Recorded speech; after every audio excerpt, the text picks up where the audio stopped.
सम्पूर्ण साथीहरुमा शुभ सन्ध्या। शुभ सन्ध्या।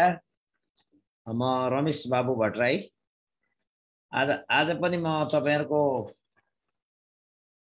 सेवामा हाजिर छु।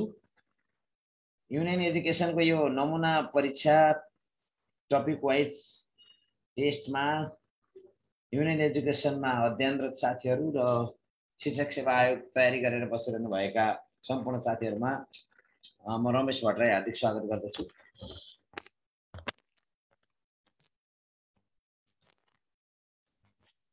सम्पूर्ण साथीहरु, म यो युनियन एजुकेसनमा आबद्ध साथीहरु र शिक्षक सेवा आयोग तयारी गरेर बस्नु भएका सम्पूर्ण साथीहरुमा हामी फेसबुक लाइभ पनि गरेका छौं। फेसबुक लाइभबाट पनि हाम्रो यो प्रयास हेर्न सक्नुहुनेछ। यसैगरी जुमबाट पनि साथीहरु जोडिने क्रम जारी छ र हाम्रो यो अथक प्रयास परीक्षाको अघिल्लो दिनसम्म जारी रहनेछ। तपाईलाई यो म प्रतिबद्धता पनि व्यक्त गर्न चाहन्छु। हाम्रो अथक प्रयास परीक्षाको अघिल्लो दिनसम्म पनि रहने जानकारी गराउँछु। हरिप्रसाद उपाध्याय सर, हरिप्रसाद काफ्ले सर पनि है। यो प्रयास हाम्रो परीक्षाको अघिल्लो दिनसम्म कायमै रहने म प्रतिबद्धता व्यक्त गर्न चाहन्छु। र युनियन एजुकेसनमा आबद्ध साथीहरु, अध्ययनरत साथीहरु र युनियन एजुकेसनमा नभए पनि शिक्षक सेवा आयोग तयारी गरेर बसिरहनु भएका साथीहरुका लागि हाम्रो यो प्रयास जारी छ। र फेसबुक लाइभमा पनि साथीहरु जोडिसक्नु भएको छ। करिब 158 जना साथीहरु र करिब 500 जना साथीहरु जोडिदै हुनुहुन्छ यहाँ। र आज मैले पूर्व निर्धारित अनुसारै आज पनि हामी शिक्षक पेशागत विकास र शैक्षिक अनुसन्धान भन्दा पनि हामीले आज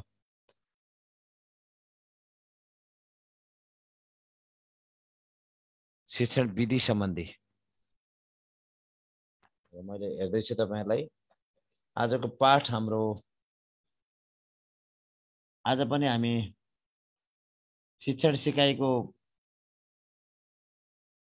योजना पछाडिको शैक्षिक व्यवस्थापन र शैक्षिक संगठन अन्तर्गतै पढिँदैछ हामीले। आज हामी शैक्षिक व्यवस्थापन र शैक्षिक संगठन अन्तर्गतकै आज प्रश्नहरु हामीले सोध्दैछौं। शैक्षिक व्यवस्थापन र शैक्षिक संगठन अन्तर्गतकै आजको पहिलो प्रश्न साथीहरुलाई म आजको पहिलो प्रश्नतर्फ जाँदैछु। साथीहरु जोडिने क्रम जारी छ। पछि जोडिने साथीहरुले युनियन एजुकेसनको फेसबुक पेजमा गएर लाइभको स्ट्रिम पनि हेर्न सक्नुहुने म ब्यौरा जानकारी गराउँदै म अगाडि बढिरहेको छु। ल सम्पूर्ण साथीहरु, शिक्षा क्षेत्रमा पूर्व निर्धारित उद्देश्यहरु हासिल गर्न भौतिक, आर्थिक एवं मानवीय स्रोत साधनलाई कुशल र प्रभावकारी रूपमा परिचालन गर्ने प्रक्रियालाई के भनिन्छ? फेरि एकपटक हेर्नुस्। शिक्षा क्षेत्रमा पूर्व निर्धारित उद्देश्यहरु हासिल गर्न भौतिक, आर्थिक एवं मानवीय स्रोत साधनलाई कुशल र प्रभावकारी रूपमा परिचालन गर्ने प्रक्रियालाई के भनिन्छ? शैक्षिक नेतृत्व, शैक्षिक सुशासन, शैक्षिक व्यवस्थापन, सिकाइ संगठन। यो त सजिलो प्रश्न छ। प्रश्न थोरै लामो छ तर सजिलो छ। हरिप्रसाद सर, ध्यान यता दिन अनुरोध छ। गफ अहिले गरौँला है, पछि बरु मलाई फोन गर्नुस्, म पनि गफ गरौँला पछि। अहिले चाहिँ नि यतै ध्यान दिनको लागि अनुरोध गरे है त। शिक्षा क्षेत्रमा पूर्व निर्धारित उद्देश्यहरु हासिल गर्न भौतिक, आर्थिक एवं मानवीय स्रोत साधनलाई कुशल र प्रभावकारी रूपमा परिचालन गर्ने प्रक्रियालाई के भनिन्छ?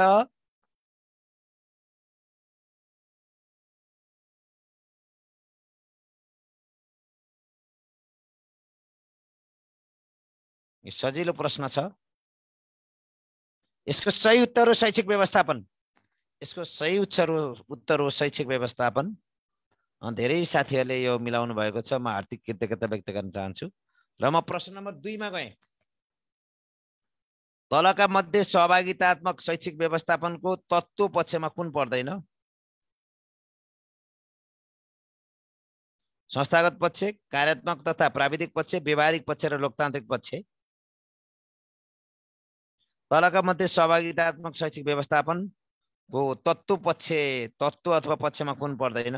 संस्थागत पक्ष, कार्यात्मक तथा प्राविधिक पक्ष, व्यवहारिक पक्ष र लोकतान्त्रिक पक्ष। धेरै साथीहरुले लोकतान्त्रिक पक्ष भन्नुभएको छ। हार्दिक कृतज्ञता व्यक्त गर्न चाहन्छु। साथीहरुको अध्ययन राम्रै रूपमा अगाडि बढेको मलाई पनि महसुस भएको छ। हरिप्रसादजी पनि राम्रोसँग अध्ययन गर्नु होला। यो हाँसो नतिजाको दिनसम्म टिकाइरहनु होला हरिप्रसादजी। नतिजा प्रकाशन भएको दिनसम्म टिकाइरहनु होला यो हाँसो। नतिजा प्रकाशनको दिनसम्म यो हाँसो कतै रोदनमा परिणत नहोस्, यो मेरो शुभकामना छ। यो हाँसो नतिजा प्रतिफल अथवा प्रतिफल प्राप्त भएको दिनसम्म, नतिजा प्राप्त भएको दिनसम्म टिकिरहोस्। हार्दिक शुभकामना। शिक्षा क्षेत्रमा सहभागितात्मक व्यवस्थापन आवश्यक किन परेको हो?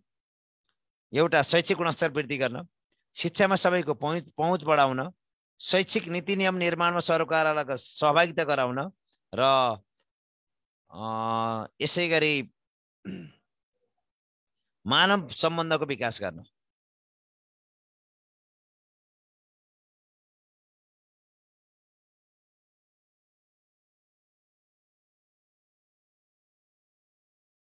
शिक्षा क्षेत्रमा सहभागितात्मक व्यवस्थापनको आवश्यकता किन परेको? शैक्षिक नीति नियम निर्माणमा सरकारवालाहरूको सहभागिता के गर्नका लागि? गराउनका लागि। शैक्षिक नीति नियम निर्माणमा सरकारवालाहरूको सहभागिता गराउन शिक्षा क्षेत्रमा सहभागितात्मक व्यवस्थापन आवश्यक परेको। कतिले क, कतिले ख, कतिले ग, कतिले घ लेख्नुभयो। एकदमै यो उत्तर यो उत्तर साथीहरुको लागि सोध्नु अत्यावश्यक उत्तर मध्येको आजको उत्तर of the day, sorry question of the day भनौं। क्वेशन अफ द डे, यसलाई मैले आज भने क्वेशन अफ द डे। शिक्षा क्षेत्रमा सहभागितात्मक व्यवस्थापन आवश्यक किन परेको? शैक्षिक नीति नियम निर्माणमा सरकारवालाहरूको सहभागिता गराउन। Question of the day. म जान्छु प्रश्न नम्बर 4। विद्यालय व्यवस्थापनमा आधारित शैक्षिक व्यवस्थापनका प्रमुख पक्ष अन्तर्गत तलको कुन पर्दैन? सिकाइ उपलब्धिमा जोड, ज्ञान प्राप्तिका लागि विद्यालय निर्माण, विद्यालय व्यवस्थापनको लागि पद्धतिको निर्माण, समय व्यवस्थापनमा जोड।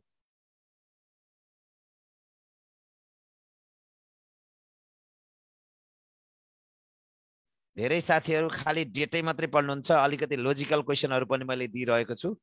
पक्कै पनि यसले तपाईहरु लाभान्वित हुनुहुनेछ भन्नेमा म पूर्ण विश्वस्त छु। हरिदेव खड्काजीलाई पनि हार्दिक स्वागत छ। यो जाडोको समयमा जे भए पनि मफलर गुतेर, टोपी गुतेर एकदम उत्सुकताका साथ हेरिरहनु भएको छ। हजुरलाई हार्दिक स्वागत छ।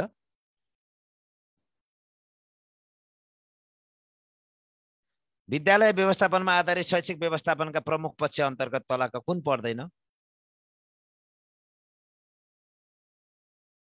यसको सही उत्तर हो समय व्यवस्थापनमा जोड पर्दैन। यसको सही उत्तर हो समय व्यवस्थापनमा जोड पर्दैन। यसको सही उत्तर हो विद्यालय व्यवस्थापनमा आधारित शैक्षिक व्यवस्थापन अन्तर्गत समय व्यवस्थापनको जोड पर्दैन। म जान्छु प्रश्न नम्बर 5। कुशल व्यवस्थापनको अर्थ कुन हो? सीमित साधन र स्रोतको अधिकतम परिचालन गर्नु, समस्या पहिचान गरी समाधानतर्फ उन्मुख हुनु, प्राप्त साधन र स्रोतको उपयुक्त परिचालन गरी अधिकतम लाभ प्राप्त गर्नु, वञ्चित उद्देश्यको चिन्तन गरी उपयुक्त सिद्धान्त प्रतिपादन गर्नु है, प्रतिपादक हैन प्रतिपादन गर्नु। कुशल व्यवस्थापनको अर्थ कुन हो?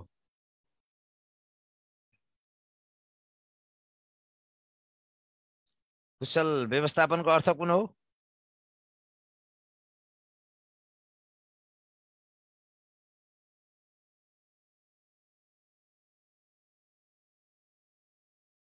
कुशल व्यवस्थापनको अर्थ कुन हो? यसको सही उत्तर धेरैले मिलाउनु भएको छ। प्राप्त साधन र स्रोतको उपयुक्त परिचालन गरी अधिकतम लाभ प्राप्त गर्नु यो महत्त्वपूर्ण पक्ष हो। कुशल व्यवस्थापनको अर्थ धेरै साथीहरूले मिलाउनु भएको छ। प्रश्नहरू लोजिकल पनि आउँछन् यस्ता किसिमका भनेर म तपाईहरुलाई एउटा उदाहरण पनि दिइरहेको छु। खाली डाटा र डेट मात्रै घोक्न बानी परेका साथीहरू यस्ता किसिमका क्वेशन पनि आउँछन्। हरिप्रसाद जी, उपाध्याय जी, ल बोल्नुहोस् केही। तपाईलाई मैले 30 सेकेन्ड समय दिएँ आफ्नो राय व्यक्त गर्न। छ के हजुरको?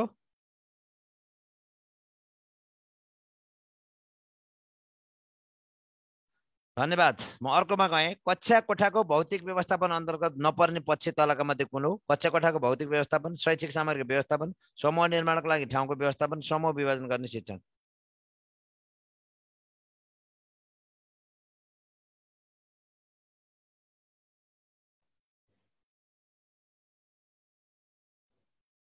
करिब 400 जना साथीहरू हाम्रो फेसबुक लाइभमा आउनुभएको छ भने 830 भन्दा बढी साथीहरू, लगभग 850 साथीहरू हाम्रो जुममा आइसक्नु भएको छ। सम्पूर्ण साथीहरूलाई हार्दिक स्वागत छ। नारायण खड्काजीलाई पनि हार्दिक स्वागत छ।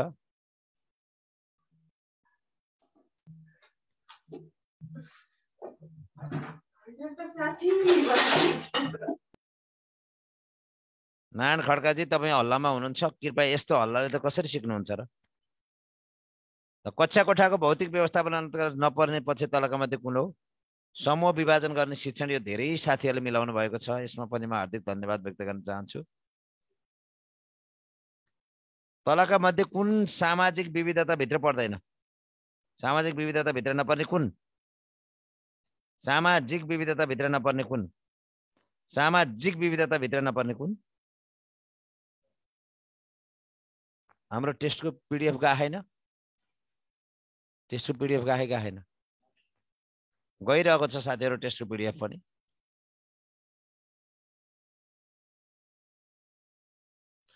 समावेशी विविधता भित्र कुन पर्दैन? क। समावेशिता पर्दैन। धेरैले क मिलाउनु भएको छ, धन्यवाद। सामाजिक विविधतामा नपर्ने समावेशिता। समावेशिता, समावेशिता सामाजिक विविधतामा।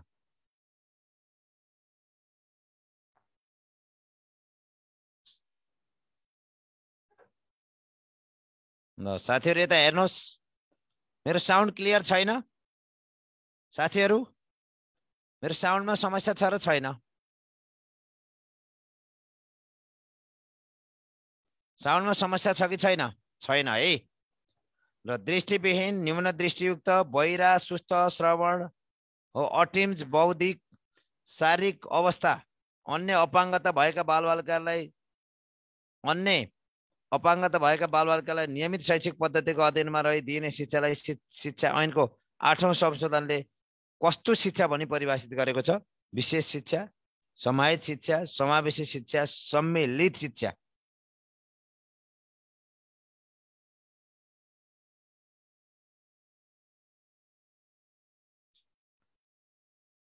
ल हेर्नुहोस् त, धेरै साथीहरूले क एन्सर लाउनु भएको छ।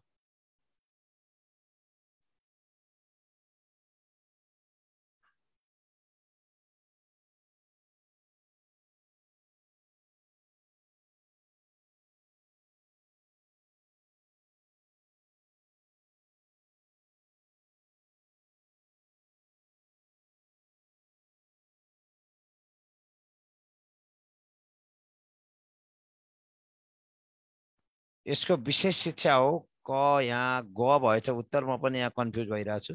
होइन नि, यो विशेष शिक्षा हो। यसको अप्सन हो क। यसको अप्सन हो क, यो विशेष शिक्षा हो। यहाँ हाम्रो उत्तर छनौटमा गलत भएछ। यसको सही उत्तर हो विशेष शिक्षा। यसको सही उत्तर हो विशेष शिक्षा, समावेशी शिक्षा होइन। यो दृष्टिविहीन, न्यून दृष्टियुक्त, बहिरा, सुस्त श्रवण, अटिम्ज, बौद्धिक शारीरिक अवस्था भएको अपाङ्गता भएका बालबालिकालाई नियमित शैक्षिक पद्धतिको अधीनमा रही दिने शिक्षा विशेष शिक्षा। यो विशेष शिक्षा हो। यो विशेष शिक्षा भएको जानकारी गराउँछु तपाईलाई। यो समावेशी शिक्षा होइन। यो अनि यो विशेष शिक्षा हो।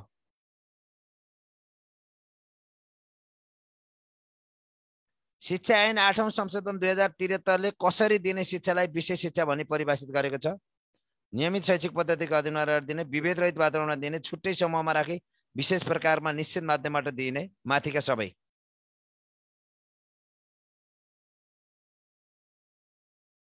छुट्टै समूहमा राखी विशेष प्रकारका र निश्चित माध्यमबाट दिइने यो विशेष शिक्षा। यहाँ पनि हेर्नुहोस्, छुट्टै समूहमा राखी विशेष प्रकार र निश्चित माध्यमबाट दिइने शिक्षा।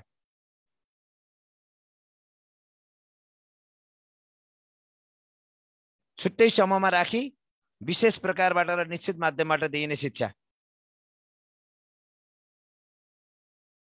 शिक्षा ऐन 8औं संशोधन अनुसार है, शिक्षा ऐन 8औं संशोधन अनुसार, शिक्षा ऐन 8औं संशोधन अनुसार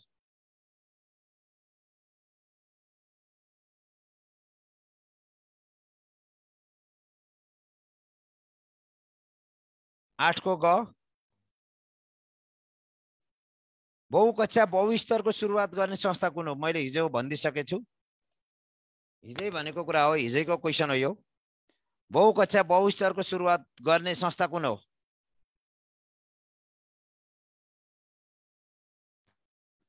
बहुकक्षा बहुस्तरको सुरुवात गर्ने संस्था कुन हो?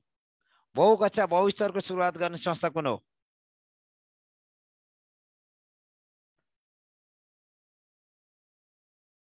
रिभर, रिभरको फुल फर्म के हो? Rishi Bhyali centre for education research, Rishi Bhyali centre for education resources. राष्ट्रिय शिक्षा नीति 2076 अनुसार अपङ्गताको प्रकृति अनुसार कस्तो व्यवस्था गरिने रणनीति लिएको छ? लचिलो पाठ्यक्रम र पाठ्यपुस्तक, वैकल्पिक सिकाइ सामग्री तथा शिक्षण विधिमा जोड, अपाङ्गता अनुकूलको विद्यार्थी मूल्याङ्कन प्रणाली र माथिका सबै। राष्ट्रिय शिक्षा नीति 2076 अनुसार अपाङ्गताको प्रकृति अनुसार कस्तो व्यवस्था गरिने रणनीति लिएको छ? लचिलो पाठ्यक्रम र पाठ्यपुस्तक, वैकल्पिक सिकाइ सामग्री तथा शिक्षण विधिमा जोड, अपाङ्गता अनुकूलको विद्यार्थी मूल्याङ्कन प्रणाली र माथिका सबै।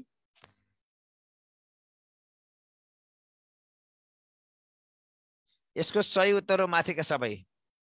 कति धेरै साथीहरूले ग लेख्नु भएको छ, यो ग हो।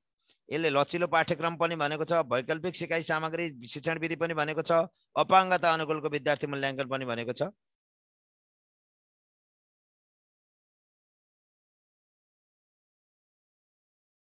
माथिका सबै। द्वन्द्व विश्लेषण तरिकामा नपर्ने तलका मध्ये कुन हो? द्वन्द्व रेखा र द्वन्द्व वृक्ष, एबीसी त्रिभुज, द्वन्द्व पिरामिड, शान्ति वार्ता। द्वन्द्व विश्लेषण तरिकामा नपर्ने तलका मध्ये कुन हो?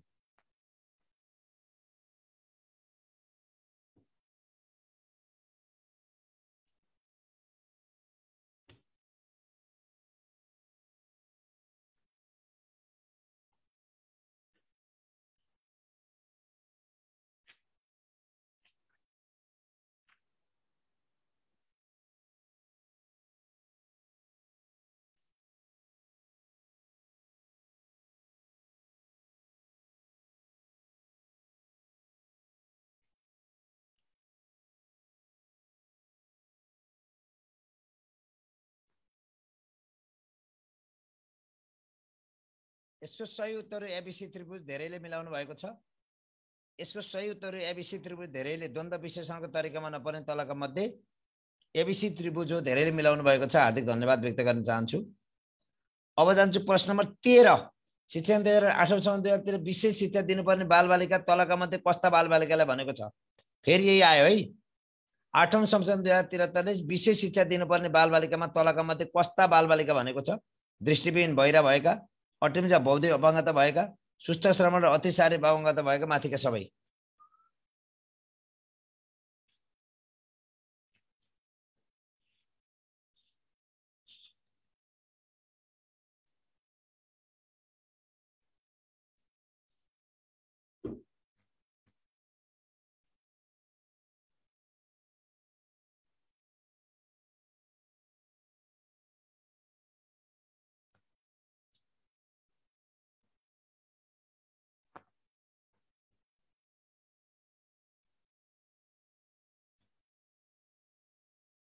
तपाईहरुलाई म समावेशी शिक्षा र विशेष शिक्षाको बारेमा अहिले भन्दैछु। समावेशी शिक्षाको शिक्षा ऐनको घ नम्बरको समावेशी शिक्षा भन्नाले द्याएको शिक्षा सम्झिनुपर्छ भनेको छ। यो 8औं संशोधनले है, 8औं संशोधन 2073 मा थपिएको समावेशी शिक्षा भन्नाले द्याएको शिक्षा सम्झिनुपर्छ। दृष्टिविहीन, न्यून दृष्टियुक्त, बहिरा, सुस्थ श्रवण, अटिमिज, बौद्धिक, शारीरिक वा अन्य अपाङ्गता भएका बालबालिकाहरूलाई नियमित शैक्षिक पद्धतिको अधीनमा रही दिइने शिक्षालाई समावेशी शिक्षा भनेको रहेछ। 8औं संशोधनले 2073 मा भएको 8औं संशोधनले समावेशी शिक्षालाई कसरी परिभाषित गरेको रहेछ भने दृष्टिविहीन, न्यून दृष्टियुक्त, बहिरा, सुस्थ श्रवण, अटिमिज, बौद्धिक, शारीरिक वा अन्य अपाङ्गता भएका बालबालिकाहरूलाई नियमित शैक्षिक पद्धतिको अधीनमा रही दिइने शिक्षा। यो नियमित शैक्षिक पद्धति छुटायो भने यसलाई हामीले विशेष शिक्षा सम्झिनु पर्ने छ। नियमित शैक्षिक पद्धतिमा अटाएको खण्डमा यसलाई समावेशी शिक्षा सम्झिनु पर्ने छ। फेरि मैले भनिदिएँ तपाईँहरूलाई समावेशी शिक्षाले कसरी परिभाषित गरेको छ भने 8औं संशोधनले दृष्टिविहीन, न्यून दृष्टियुक्त, बहिरा, सुस्त श्रवण, अटिमज, बौद्धिक, शारीरिक वा अन्य अपाङ्गता भएका बालबालिकाहरूलाई नियमित शैक्षिक पद्धति, यो नियमित शैक्षिक पद्धति भन्ने बित्तिकै तपाईँहरूले समावेशी सम्झिनु पर्यो। यदि नियमित शैक्षिक पद्धति नहटाइकन दृष्टिविहीनहरूलाई दिइने शिक्षा समावेशी शिक्षा भन्नु पर्यो। तर नियमित शैक्षिक पद्धतिको अधीनमा रहने बित्तिकै त्यसलाई हामीले के भनिन्छ? समावेशी शिक्षा है त। तर छुट्टै समूहमा जस्तै बहिरा स्कुल छ नि, बहिराहरूलाई छुट्टै बहिरा स्कुल मात्रै राखेर दिइने शिक्षा त्यो विशेष शिक्षा भयो। तर नियमित शैक्षिक पद्धतिमा राख्ने शिक्षा के भयो? यो समावेशी शिक्षा भयो। फेरि तपाईहरुलाई भनिदिन्छु, फेरि तपाईहरुलाई यो समावेशी शिक्षाको र विशेष शिक्षाको कुरा भन्छु। विशेष आवश्यकता भएका बालबालिकाहरूलाई विशेष व्यवस्थापन गरी छुट्टै तरिकाले शिक्षा दिन्छ भने त्यो विशेष शिक्षा हो। तर ती सबै बालबालिकाहरूलाई नियमित शैक्षिक पद्धतिमा एकै ठाउँमा राखेर शिक्षा दिन्छ भने त्यो समावेशी शिक्षा हो। फेरि एकपटक तपाईहरुलाई विशेष आवश्यकता भएका बालबालिकाहरूलाई विशेष व्यवस्थापन गरेर दिइने शिक्षा विशेष शिक्षा हो। तर सम्पूर्ण किसिमका क्षमता भएका हो, सपाङ्ग अपाङ्ग हो, बौद्धिक स्तर माथिल्लो भएका तल्लो स्तर भएका सबैलाई एकै ठाउँमा राखेर नियमित पद्धतिमा शिक्षा दिन्छ भने त्यो समावेशी शिक्षा हो। फेरि एकपटक यति भनेपछि त अब बुझ्नुभयो होला नि। विशेष आवश्यकता भएका बालबालिकाहरूलाई विशेष शिक्षाको व्यवस्था गरेर दिइने शिक्षा विशेष शिक्षा हो। जस्तै बहिराहरूका लागि छुट्टै विद्यालयको व्यवस्थापन गरेर शिक्षण दिनु, छुट्टै व्यवस्था गरेर, अन्धाहरूका लागि छुट्टै व्यवस्थापन गरेर शिक्षा दिनु त्यो विशेष शिक्षा हो। तर ती अन्धालाई पनि बहिरालाई पनि अरू विद्यार्थीहरूसँग सँगै राखेर शिक्षा दिइन्छ भने त्यस्तो किसिमको शिक्षा समावेशी शिक्षा हो। त्यस्तो किसिमको शिक्षा समावेशी शिक्षा हो। फेरि सुन्नुहोस्, त्यो समावेशी शिक्षा र चाहिँ त्यहाँ नियमित पद्धति मैले हेरिन। नियमित शैक्षिक पद्धतिको अधीनमा भनेको सबै खाले बालबालिकाहरू नियमित रूपमा एकै ठाउँमा बसेर शिक्षा लिन्छन् भने त्यो समावेशी भयो। तर विशेष आवश्यकता भएकालाई विशेष व्यवस्था गरिन्छ भने त्यो विशेष शिक्षा भयो। ल है त।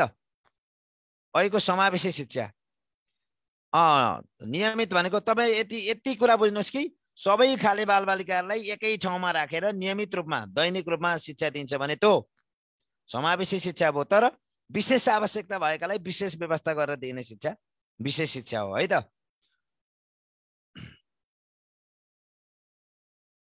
अब त कुरा क्लियर भयो नि। समावेशी शिक्षा र विशेष शिक्षाको कुरा तपाईलाई क्लियर भयो। अब अन्धालाई पनि बहिरालाई पनि असाध्यै तीक्ष्ण बुद्धि भएका विद्यार्थी पनि हो, असाध्यै कमजोर विद्यार्थी पनि, ती सबै विद्यार्थीहरूलाई नियमित रूपमा एकै ठाउँमा राखेर पठन पाठन क्रियाकलाप सिकाइ सहजीकरण अगाडि बढाइन्छ भने त्यो भयो समावेशी शिक्षा। तर दृष्टिविहीनका लागि छुट्टै व्यवस्था, बहिराका लागि छुट्टै व्यवस्था हो, यो छुट्टा छुट्टै विशेष आवश्यकता भएकालाई विशेष व्यवस्था गरियो भने त्यो विशेष शिक्षा है त। अब यसमा क्लियर हुनुहोस् तपाईहरु। अब यसमा शिक्षा ऐन 2028 को 8औं संशोधन 2073 ले विशेष शिक्षा दिनुपर्ने बालबालिकाका तलका मध्ये कस्ता बालबालिका भनेको छ? अटिमज, बौद्धिक अपाङ्गता भएकालाई, भूकम्प पश्चात विद्यालय असुरक्षित भएको वा भत्किएको ठाउँमा बालबालिकाका लागि सुरक्षित स्थानमा बनाइएको अस्थायी संरचनालाई के भनिन्छ? विपदा आउनु भन्दा केन्द्र, अस्थायी सिकाइ केन्द्र, क र ख दुवै होइनन्।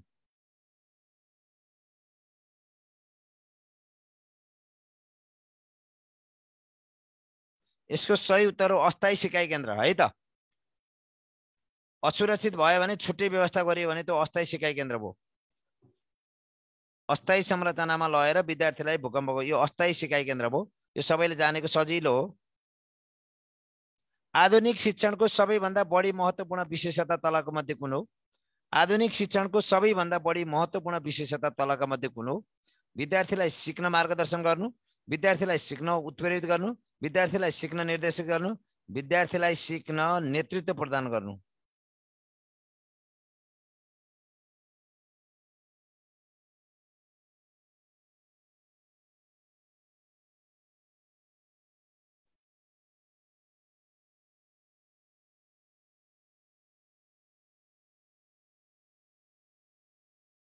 यसको सही उत्तर हो विद्यार्थीलाई सिक्न उत्प्रेरित गर्नु। धेरै साथीहरूले ख लेख्नु भएको छ। आधुनिक शिक्षणको सबैभन्दा बढी महत्त्वपूर्ण विशेषता भनेकै विद्यार्थीलाई सिक्न उत्प्रेरित गर्नु, अभिप्रेरित गर्नु हो। यसलाई हामीले आधुनिक शिक्षणको सबैभन्दा बढी महत्त्वपूर्ण पक्ष भनेर भनिएको छ। फेसबुक लाइभमा 600 जना साथीहरू भन्दा बढी आउनु भएको छ भने हाम्रो जुममा 1000 साथीहरू लिमिटमा हुनुहुन्छ। सम्पूर्ण साथीहरूलाई हार्दिक कृतज्ञता व्यक्त गर्छु। र आजको त एउटा क्वेशनमा समावेशिता र विशेष शिक्षाको बारेमा पनि मैले क्लियर गराइदिइसकेको छु तपाईहरुलाई है। समावेशी शिक्षा र विशेष शिक्षाको विषयमा पनि मैले क्लियर गराइदिइसकेको छु। अब म जान्छु 16औं नम्बरमा राष्ट्रिय शिक्षा नीति 2076 मा विशेष शिक्षा सम्बन्धी योजना, कार्यक्रम, तर्जुमा, कार्यान्वयन, अनुगमन र मूल्याङ्कन सम्बन्धी जिम्मेवारी कसलाई तोकिएको छ? संघलाई, प्रदेशलाई, स्थानीय तहलाई र माथिका सबै। ल 1000 जना साथीहरू क्रस लिमिट भइसकेको छ। फेसबुक लाइभमा पनि 600 भन्दा बढी साथीहरू हुनुहुन्छ। सम्पूर्ण साथीहरूलाई हार्दिक स्वागत छ युनियन एजुकेसनको यो अथक प्रयासमा।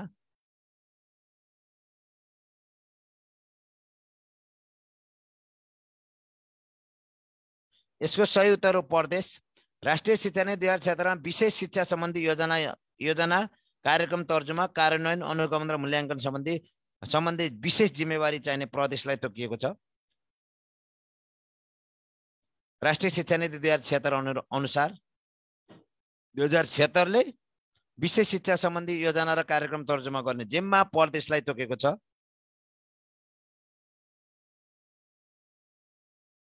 डोनाल्ड जोहारले थप गरेको बौद्धिकता हो के हो? डोनाल्ड जोहारले थप गरेको बौद्धिकता हो अन्तर्मुखी, दृश्यात्मक, प्रकृतिमुखी, आध्यात्मिक बहुबौद्धिकता। डोनाल्ड जोहारले थप गरेको बौद्धिकता हो अन्तर्मुखी, दृश्यात्मक, प्रकृतिमुखी, आध्यात्मिक बौद्धिकता।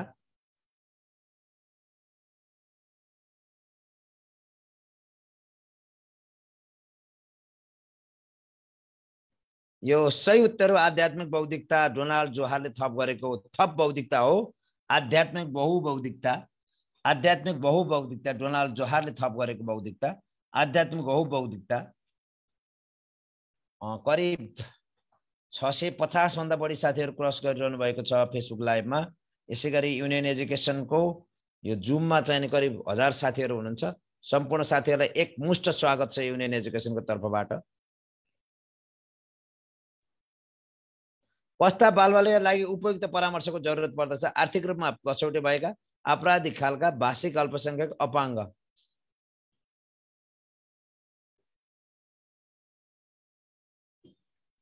अपराधिक खालका भनेको यसो नकारात्मक सोच भएका भन्न पनि सकियो यहाँ हो।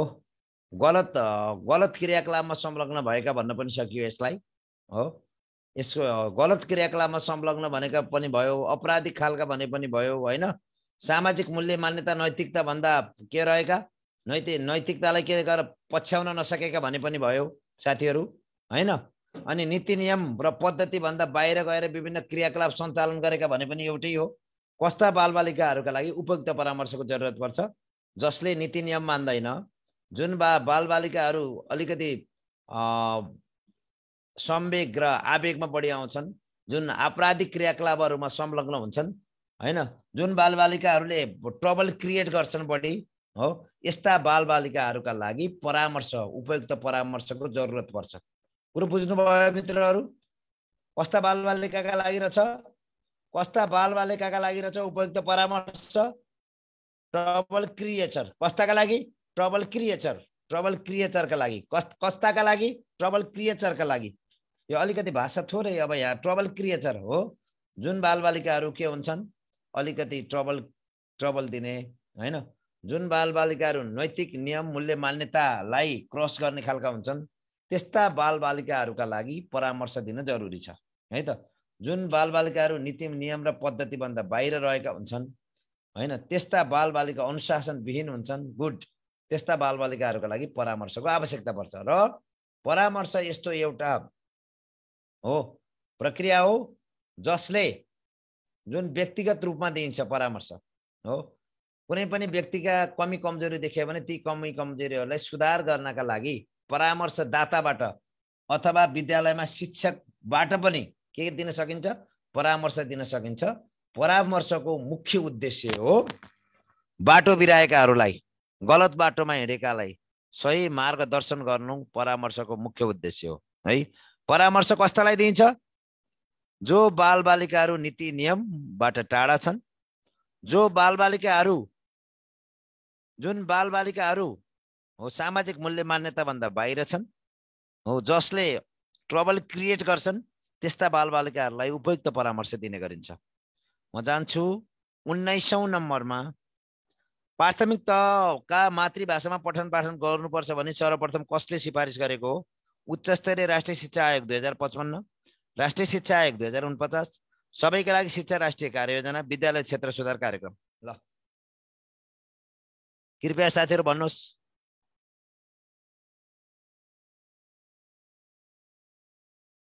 कृपया साथीहरू भन्नुहोस्।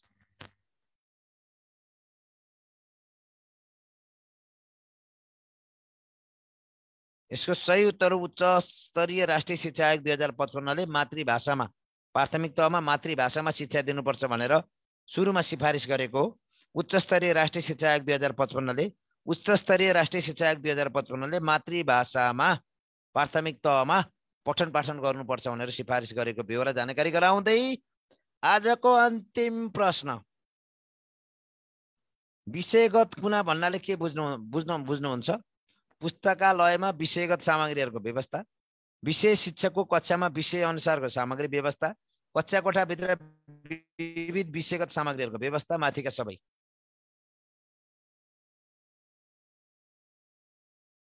कक्षा कोठाभित्र विविध विषयगत सामग्रीहरूको व्यवस्था, यसलाई हामीले विषयगत कुना भनिन्छ। सम्पूर्ण साथीहरूलाई युनियन एजुकेसनको यो अथक प्रयासमा हार्दिक स्वागत छ। र प्रश्न नम्बर कतिको? एउटा समावेशी शिक्षा, त्यो विषय शिक्षा होइन, समावेशी शिक्षै हो। त्यो कुरा मैले भुल सुधार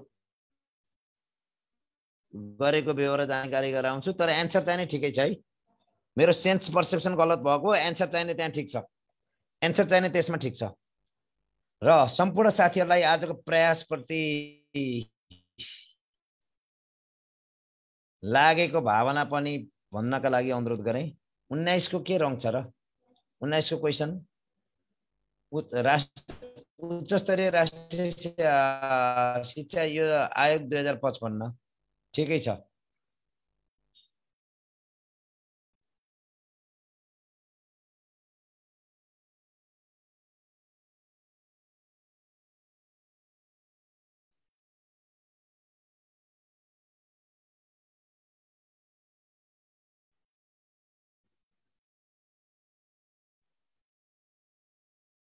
सोह्रको फेरि हेर्नुहोस्, एकपटक 16 हेर्न चाहनु साथीले।